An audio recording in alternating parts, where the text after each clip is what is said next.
I'm Ananya and welcome to the third episode of the Social Muse. Joining me today are Ananya Singh and Parvathi Pillai, and welcome to the third episode of a podcast, Humans Unveiling Nature. One must appreciate that introduction. Diving right into the topic, nature has always been a diversity which was far beyond a human's control and understanding. And water itself has always been a powerful element which could be the source of life or the cause of destruction. Though there are many advantages of water to humans, who could have imagined that the very source of life can take lives of millions? Catastrophes are inevitable when it comes to nature, and polluting what has been bestowed to us can cause drastic effects. Water pollution, a term which has unfortunately been created because of humans, has now become life threatening. Parvati, what do you think are the effects of water pollution? I do agree with you. The effects of water pollution are devastating. Water is an essential part of life, and when it becomes polluted, the consequences can be fatal. Research by the World Health Organization estimates that at least 2 billion people worldwide drink and use contaminated water. The effects of water pollution are not just on the water and ecosystems themselves, but also affect humans, plants, and animals that live near it. And also, drinking or using this water can result in various health problems.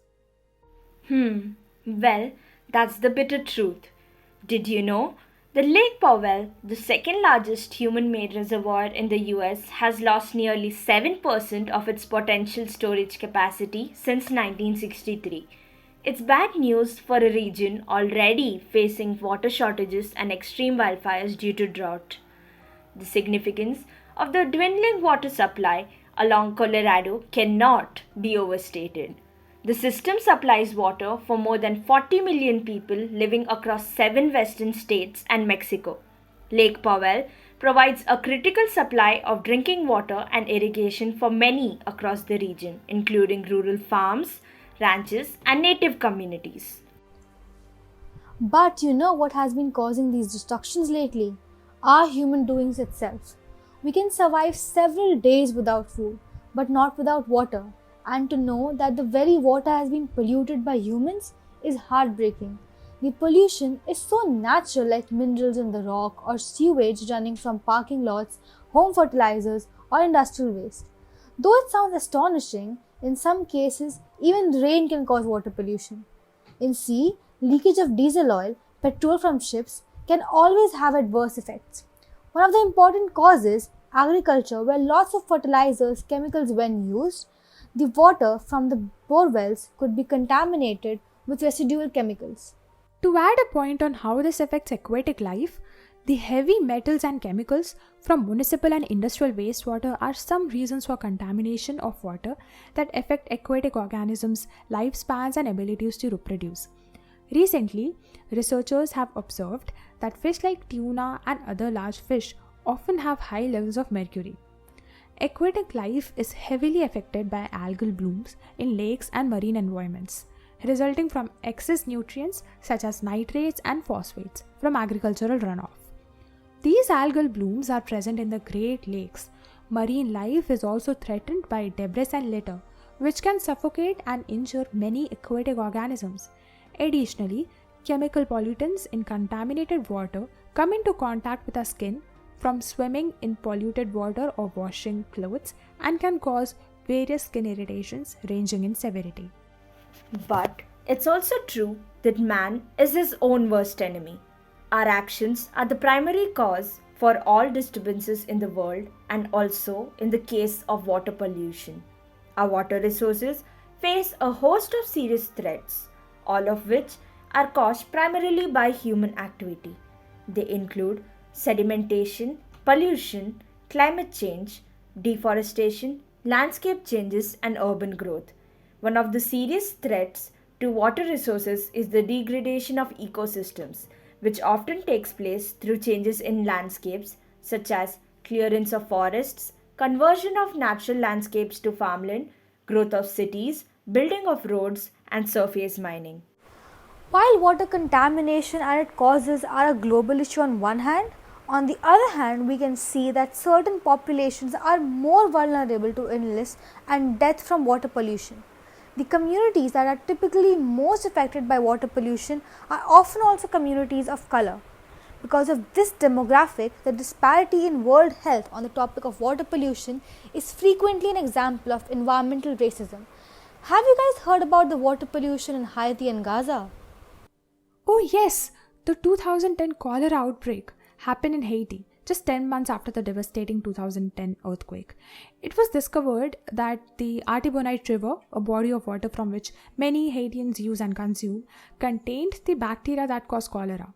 And the causes of water pollution in Gaza frequently result from frequent failure of water treatment and filtration system. This allows for sewage, wastewater, bacteria, and disease to pollute the water supply. I agree, Parvathi. I have heard that the causes of water pollution in Gaza resulted from frequent failure and inefficiency of water treatment and filtration systems. This allows for sewage, wastewater, bacteria, and disease to pollute the water supply.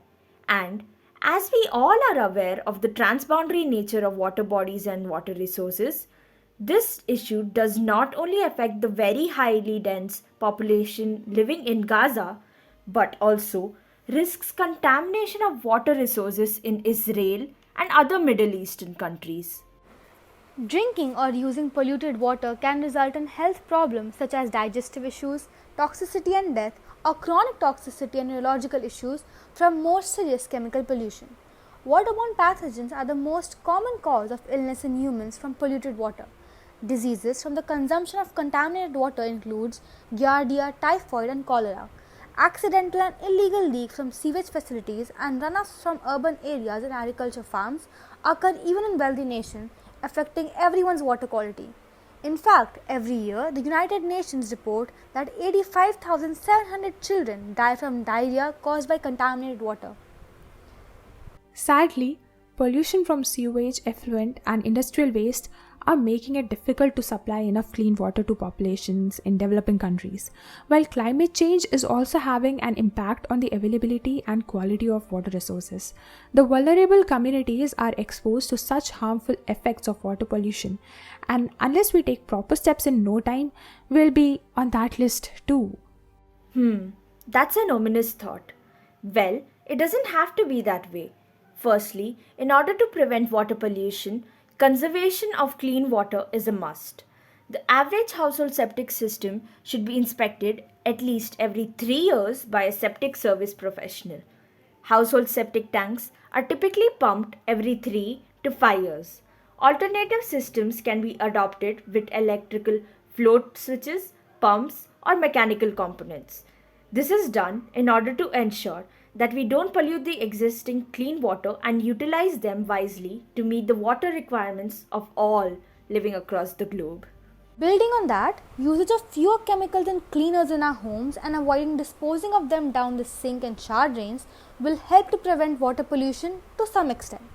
A number of products used at home contain hazardous or toxic substances that can contaminate ground or surface waters, such as motor oils, pesticide, leftover paints or paint cans, mothballs, flea collars, household cleaners, a number of medicines. All of these have to be reduced to a maximum extent to prevent water pollution. The next step towards better water quality is to get your home pipes checked for lead pollution. This reduces negative health effects from lead and other chemical substances and heavy metals and prevents further contamination into other bodies of water such as oceans, rivers and lakes. Lastly, it is also important to avoid polluting outdoor water sources and supplies. So, that's it from our side today. Thank you for tuning in, and we hope we could raise awareness through our voices. Do tune in to the next episode of our podcast, The Social Muse. Have a great day ahead. Absolutely. We just can't keep talking and feel pity for the plight of the vulnerable communities and the disaster we have caused to the environment. It doesn't sound fair to wait until we get hit by this crisis. It is important to begin working on getting rid of this global issue before it becomes irreversible. Just like how drops of water make an ocean, the tiny measures we take to protect the water from getting polluted will definitely amplify. Wait, the last line you just said evoked some thoughts into my mind. We can take community actions too to keep our rivers and seas cleaner, and we can take actions as countries and continents to pass laws against water pollution. Working together, we can make water pollution less of a problem and the world a better place. Even if you create minimal water pollution, you can always pressure others to do the same. Write to your local government officials and to manufacturers whose products you use to make your voice heard. Even though it might not seem like much, if government officials and manufacturers are under enough pressure, they may change their ways.